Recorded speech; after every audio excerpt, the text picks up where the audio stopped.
Now for my first guest for tonight, there's going to be an amazing revelation. I mean, a conversation that has to be had every single day because the African narrative is being lost. But before we go on to tell you more about what we'll be discussing, let's have a look at this video.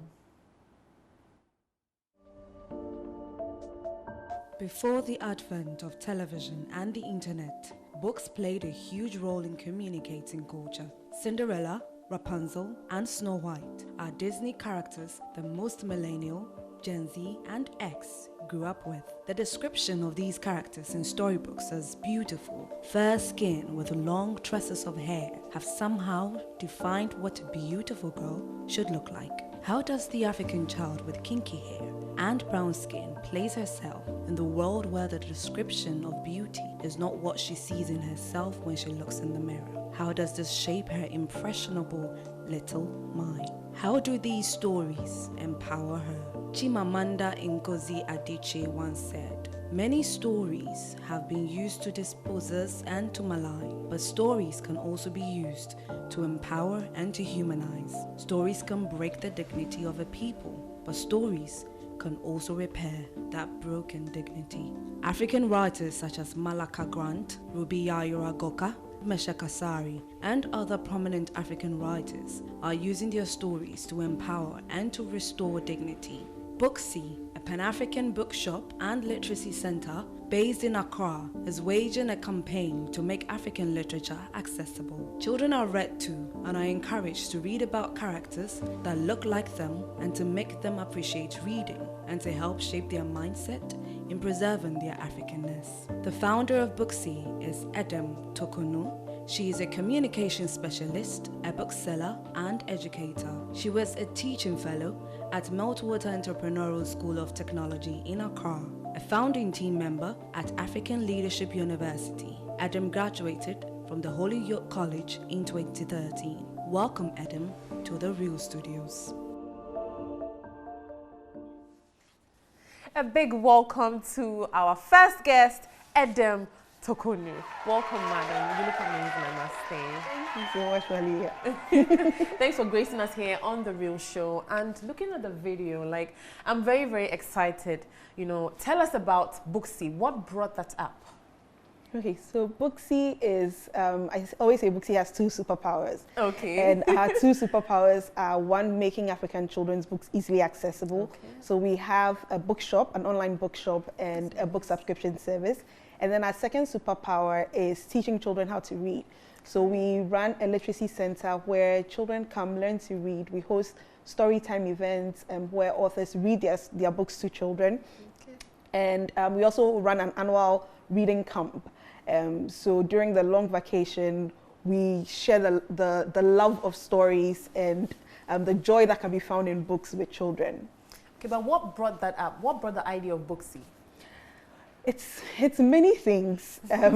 One being my wanting to bring together the two things that I really, really enjoy, which is spending time with children, hanging out with them, working with them. And then the second thing being my love of books. I grew up reading a lot. I have a mom who's a bookworm, and wow. I kind of picked that up from her.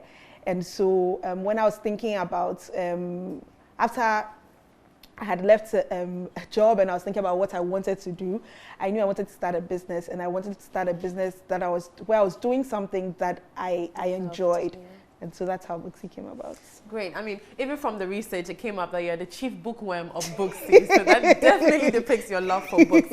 Now, let's look at the African child, you know, how we represent the African story or the African image in kids' books and movies and all of that. So how do you depict that, or what are some of the stories that you have written to depict the African image? Okay, so I have what I would call unpublished manuscripts. Okay. So actually, let me take that back. Okay. There is, I kind of always forget this book, but I was part of a project. There's a company, or no, there's an organization in South Africa that runs something called Book Dash. And so what they do is that they pick one Saturday, they bring together creatives in the publishing industry. So they bring together writers, illustrators, editors and book designers. And what happens is over a period of, I think it's 12 hours, you're supposed to produce a book. And so you write the book, and then somebody writes the book, and then the illustrator illustrates. And then at the end of that period, we have about 6-7 new African books. Wow. And so I've done that, and that's been published. So that's one book that has my name on it, and the rest are unpublished. But what I have specialized in right now is making the books that other people have written accessible to the world. Oh, okay. Now, looking at the fact that you said you have reading sessions and all of that, how do you manage the children? How do you control them when you're having a reading session with them? Oh, I mean, children will be children. But first of all, when we have our reading sessions, we call them book club sessions or story time, we first of all will pick books that are interesting and they can relate, books that are relatable for them, where they can see themselves in, that have stories that show their everyday lives and have characters that look and sound like them, have names similar to them. And so that's one way we are able to catch them, grab their attention. Also through illustrations. So when we are picking books, the books have to have really like nice illustrations because they are drawn to things that are colorful as well. And then just stories that they can follow. They're not too complex for them. Yeah, but do you have child minders to help them concentrate? I mean, you would have the one child or two who starts to get bored and might start like pinching somebody, and so then you have to bring them back to the group, and that's where the person who is reading the story has to do something to grab their attention. So either so when you're reading to children, you have to be very, very animated. Yeah. You're using all parts of your body. You're using your voice. Every character that you're reading, you have to have a different timbre for them, so that you're able to just keep them, keep their attention. Yeah. Now, we will look at the African narrative more, but looking at how COVID has affected all areas, would you say it has affected the activities of Booksie? What are some of the difficulties you're facing, and how do you think others can probably help or come together to make it better? COVID turned out to be a bit of like a blessing in disguise.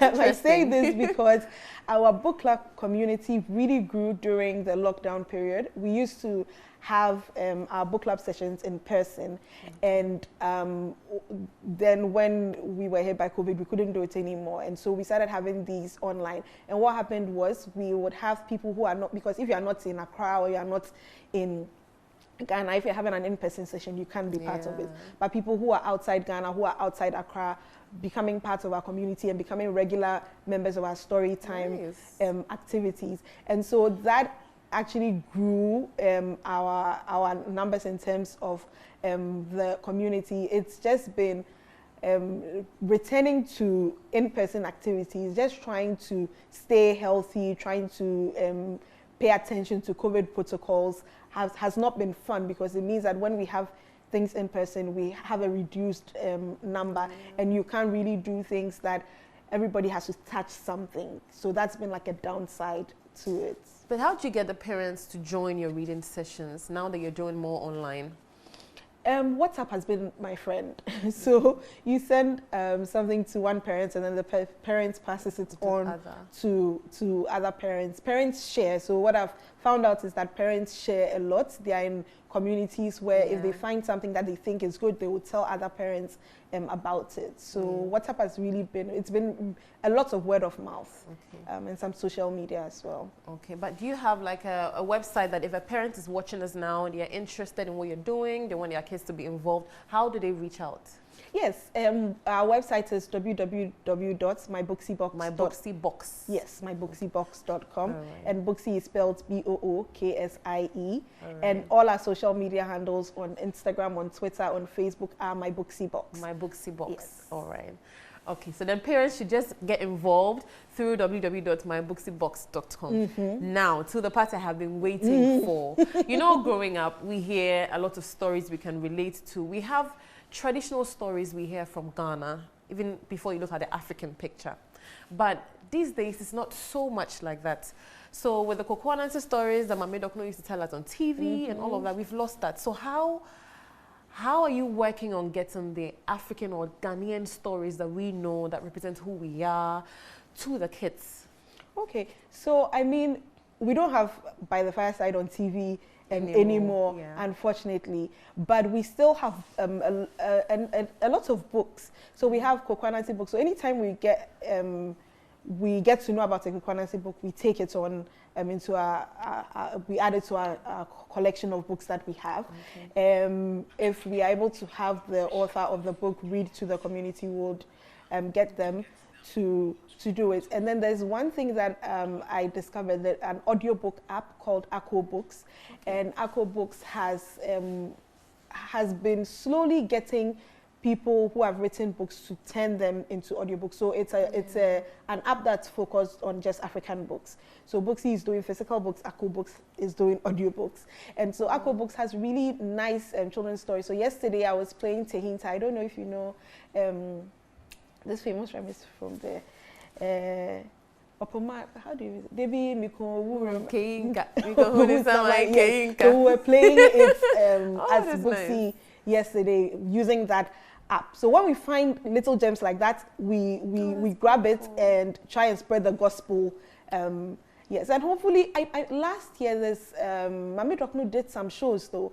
There's this gentleman who puts together reading events, and I think he did a number of shows with Edem Torkornoo. Yes, yeah. Oswald. Yes. Oswald did a number of shows with Edem Torkornoo, which was very exciting. Yeah. But have you had any collaboration with the Folklore Authority? Not yet. Not yet. In the future, is there something of this sort? Yes. It's something that would be very nice to explore.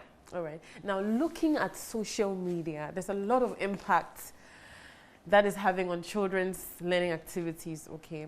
And talking about social media, what do you think is the best way forward to help our kids learn to read more and concentrate on stories that we actually want them to get, looking at the fact that social media is already interfering? Take away the tablets.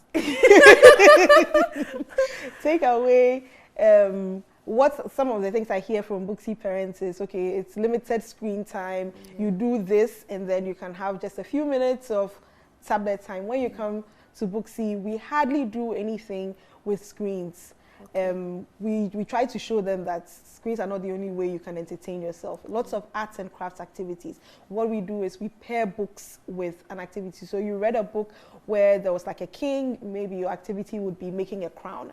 You get your hands dirty, you work with glue, you work with paint, you work with like glitter, and that keeps the attention for a while. They can forget the tablet for a while. And then another thing is actually parents mirroring reading. So lots of parents are spending time on their phone themselves. Yeah. So if you put your phone away and would pick up a book that's not necessarily the Bible or a newspaper, and just are also showing that reading is pleasurable and you can read other things. The Bible is very important, but you can read other things. You would show that they don't need to be looking at the screens all the time. Wow, I mean, when we watch movies, we see that in the foreign culture, they read children to sleep. So maybe some of these things can be inculcated here, reading the African story, of course, to the African child. Now, media is very powerful because children are picking up societal constructs from media, okay? Now, let's look at Disney. Disney is one of the giants in media when it comes to children content. But so far, I mean, the stories we know, like the Cinderellas and all that, from the depiction of hairstyles to skin color to language to settings. Do you think that looking at factors like race, age, sexual representation, or even cultural representation, assessing what Disney is doing so far, what do you think are the loopholes or the ways forward to help the African child feel more represented in the media production of Disney? I mean, they need more representation. I mean, but you see, Disney's audience or who Disney is making stuff for is not necessarily the African child. They are making things for Americans and Europeans, and we don't know. They have some black characters, like they have Princess Tiana from The Princess and the Frog. So I think there's the Prince of Egypt. But there's very few of them. So we are not their target market. So we are not who they are looking to create material for. So I think maybe we can try and not rely on Disney to create that content. We can do it ourselves. We've got animation studios on the continent that are creating things. I think the onus is on us, on parents, to try and find these things. Yeah. If you reach out to Booksie, we've got some blogs, we've got in our newsletters, we are always trying to share these resources that we find with parents. There's a Nigerian animation company that has a really good show, Bino and Fino. Bino and Fino is yes, Bino and Fino, Akili and Me, there's Kirikou. There are different animations that you can show to your children, and then they would start getting wind of Disney. I mean, Disney is fine, but because we are not their target, they don't have images for us. Even if they do have black images, African American images, it's still not our context. So we can take up the creation so that we create because we understand our context better. Now, would you say that as a mother, you are a mother, are you? No, not yet. Okay. But as a woman, would you say that looking at kids, okay, and how they pick things to learn, okay, would you say that reading is less interesting as to videos, as to watching cartoons? Because it's really hard. You know, we are talking about parents reading for kids to pick, but it's really hard to get children to sit and read at certain stages. So would you say that it's better to start with the reading to pick them up from your experience, even with the kids at Booksie, or they should actually start with videos or like video representation of the books that we want them to read? No, start with books. With the books. From early on, I've heard my mom say, I think she said someone told her that she should start reading to my little sister from when she was in her tummy. And so she started reading to her. And she, I think amongst us, was the person who learned how to read the fastest. Wow. So start early. There are baby books for babies. There are board books. They are made of very tough material that if they start trying to tear it or chew on it, it stays intact. Yeah. Parents sometimes would keep books away from their kids because they think that they would tear it, and the book would not last long because they will destroy it. So then you find books that are appropriate for the age. So 3 and below, you get the board books, very simple, colorful.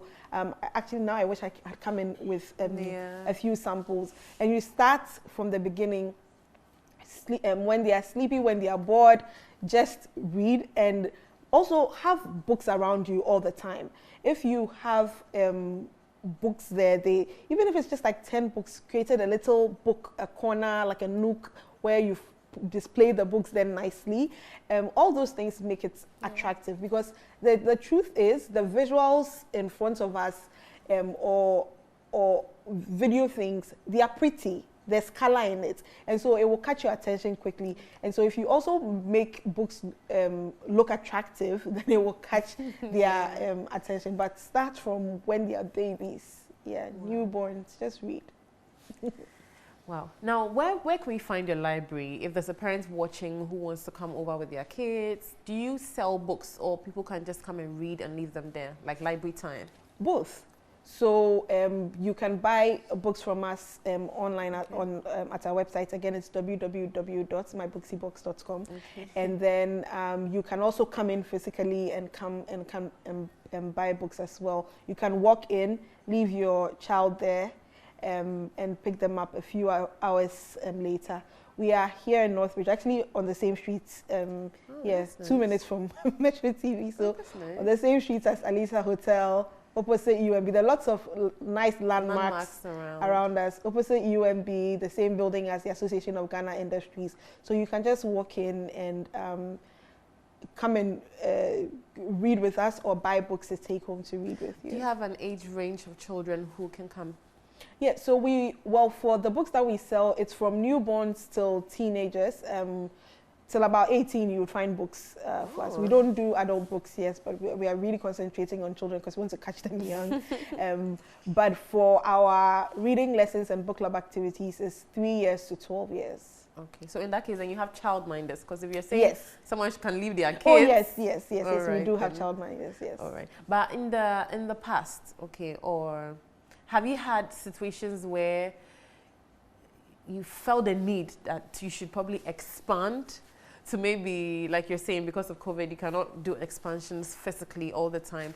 But maybe you can have like timetables for live readings or the sort.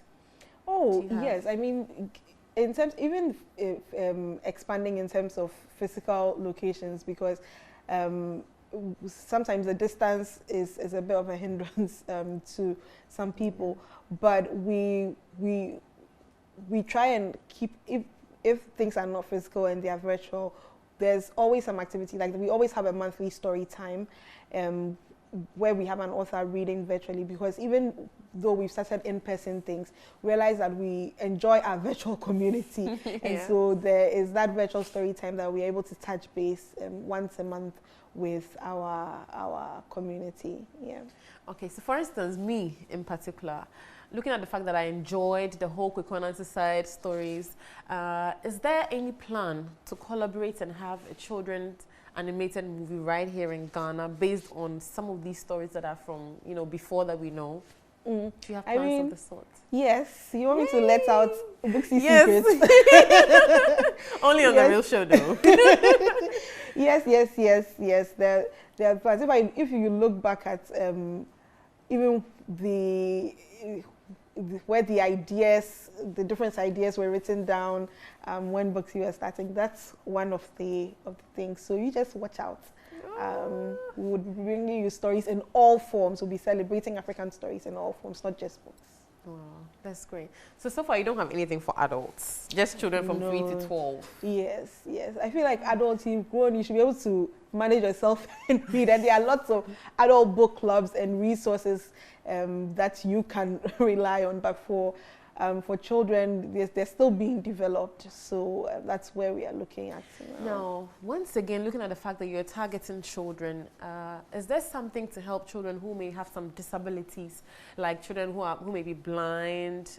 Do you have some plans or structures in place? We do not have the structures in place right now. So unfortunately, we are not able to take on any children with special needs, but that's something that I would love for us to do in future, because we've had a few special needs parents with special needs children reach out to us, but we don't have the ability. So we want to make sure that we are capable and have the structures in place before we take them. But what are some of the organizations that you would like to, who can actually partner to make this possible? There is, oh dear, I've forgotten the name right now. There's a school, I think, in East Legon. There's an organization, I don't know if it's the Sunshine in the name, or I've forgotten the name, unfortunately. But there's one such institution in East Legon that actually have been in touch with a tutor from the school before, but we haven't done anything together yet.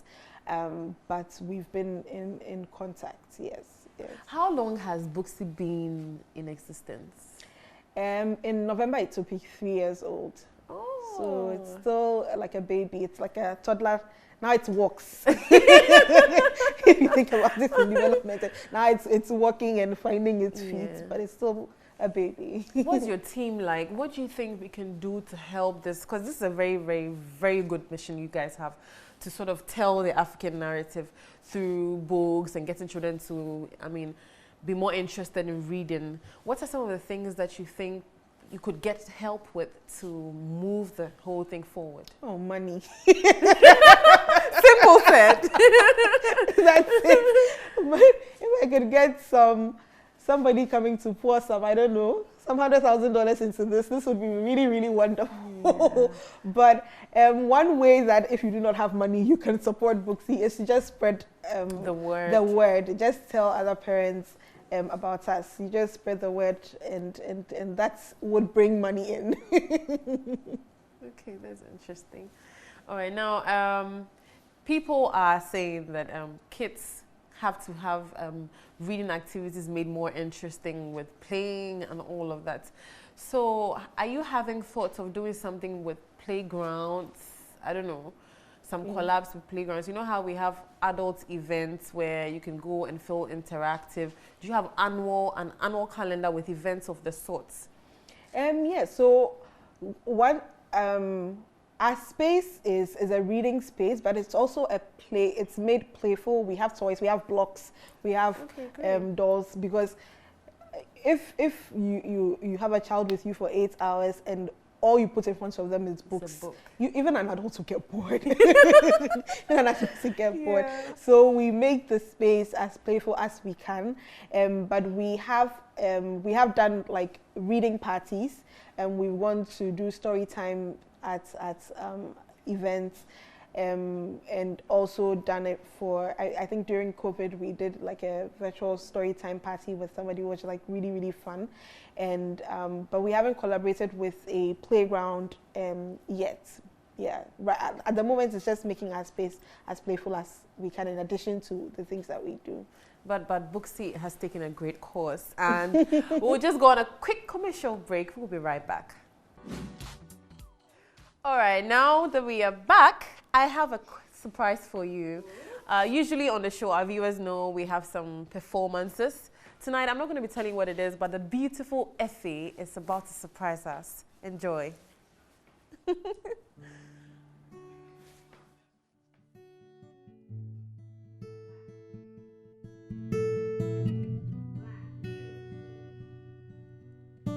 Black, beautiful girl. Black, beautiful, strong girl. Black, beautiful, strong, smart girl. Last time I said these words, I talked about myself. How I wanted to be nothing else but poet. Today, I speak of someone who doesn't even write poetry. See, she be poetry. For the universe has tried so hard, it still couldn't break her down. She be black. Wears her skin color like jewelry. Drapes her melanin like rubies. Wears her kinky black hair like a crown on her head. See, she be beautiful. Black, beautiful girl. She not only raises her hand up to girl power, see, she be girl power. Not just daughter of, but mother too. She has made so many dreams come true. See, you don't have to push a baby out of you to be called mother. All you need to do is care. Black, beautiful, strong girl.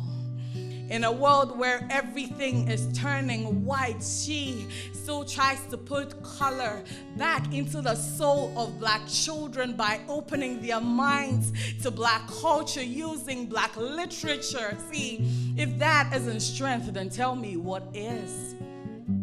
Black, black, beautiful, strong, smart girl.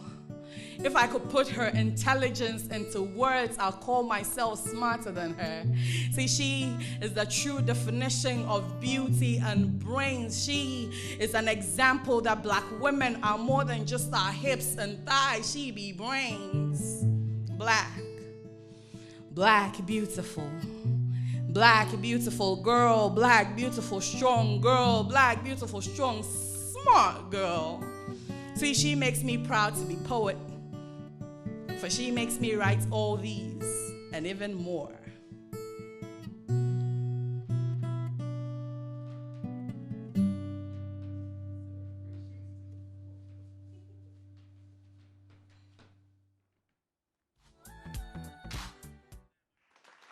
That was refreshing. Ife, you are a talented poet. You are a black, beautiful, smart girl.